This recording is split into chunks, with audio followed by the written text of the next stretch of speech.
Ang Katolikong simbahan, hapit na mosulod sa labing grabe nga pagluto sa kasaysayan niini. Imong Jesus, Abril 13, 2013. Book of Truth, Mensahe 0762.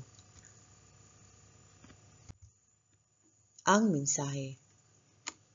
Minahal kong anak, gusto ko nga maghatag og pagdasig kaninyong tanan nga mituo kanako og sa ako mga mensahe nga naa sulod niining libro, ang basahon sa kamatuoran o Book of Truth. Sa dihang ang tao mosunod kanako ug motanyag sa iyang kaugalingon kanako, kinahanglan niyang sundon ang tanan ko nga mga kinaiya. Kini nagpasabot nga kinahanglan niyang higugmaon ang tanan sa akong ngalan ug trataron ang matag tawo ingon nga iyang gipaabot nga pagtratar sa iyang kaugalingon. Hinuon, kung tinuod nimong itugyan ang imong kaugalingon kanako, mag-antos ka tungod niini. Pagatrataron ka uban sa kabangis ug ang matag pagsulay buhaton sa pagbiay-biay kanimo. Gisulti ko kini sa tanang mga anak sa Dios ug sa mga Kristohanon, ilabi na kay ang inyong pas-anon mao ang pinakabugat.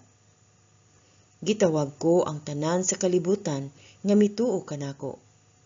Bisan pa kung sila motuo o dili nga ako nakigsulti kanila pinaagi niining mga mensahe.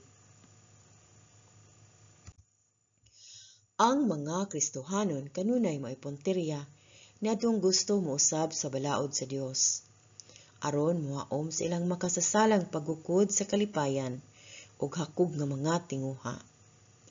Ang simbahang Katoliko hapit na mosulod sa labing grabe nga pagluto sa kasaysayan niini ug kini balihon ug balit-agon. Ang pag-atake giplano na sulod sa mga dekada ug mainampingon nga gitukod. Unsa ang paghilak sa mga santo sa langit, sa mga katalagman nga panghitabo nga karon mahitabo sa usa ka tulin nga makapakurat bisan sa mga dili motuo niini nga mga mensahe. Ang kalibog mo resulta samtang daghang sagrado nga mga sulugoon ang mawad-an sa gahom, samtang ang tanan nga ilang gimahal pagakwestiyonon ug unya balihon. Sila hagiton ug daog-daugon sa akong ngalan gikan sa sulod sa ilang kaugalingong mga hanay. Kaninyo nga maunungon sa akong simbahan dinhi sa yuta. Awhagon ko kamo nga magmabinantayon ug tumanon ang akong mga pagtulon-an kung gusto ninyong magpabilin nga matinud-anon kanako. Dili ka mudawat o bisan unsa gawa sa kamatuoran nga gitudlo kanimo. Sa dili madugay, mubati ka nga nag-inusara ug ang akong mga kabus nga sagradong mga salugoon maguol tungod sa ilang pagkamaunungon kanako ug sa simbahan nga gibutang ni Pedro nga pagakuhaon gikan sa ilang ilawom.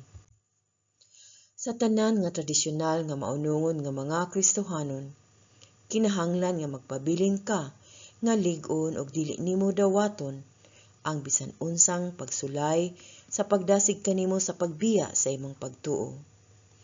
Iduso ka sa usa ka kilid ug mapugos sa pag-uyon sa pag-edukar sa imong mga anak sa usa ka bakak nga doktrina dili sa Dios. Kini nga mga panghitabo magsugod na ug ipasidan-an ko kamo niini aron sa paghiya kaninyo. Bisan kinsa nga magpasumangil kanako, pinaagi niini nga misyon sa pag-awhag sa mga kalag sa pagbiya sa akong simbahan dinhi sa yuta, wala makasabot sa akong mga pagtugon. Yano akong naghangyo kaninyo nga magpabiling maunungon sa akong mga pagtulon-an. Inyong makita nga pugson kamo sa pagdawat sa bag-ong bersyon sa simbahan.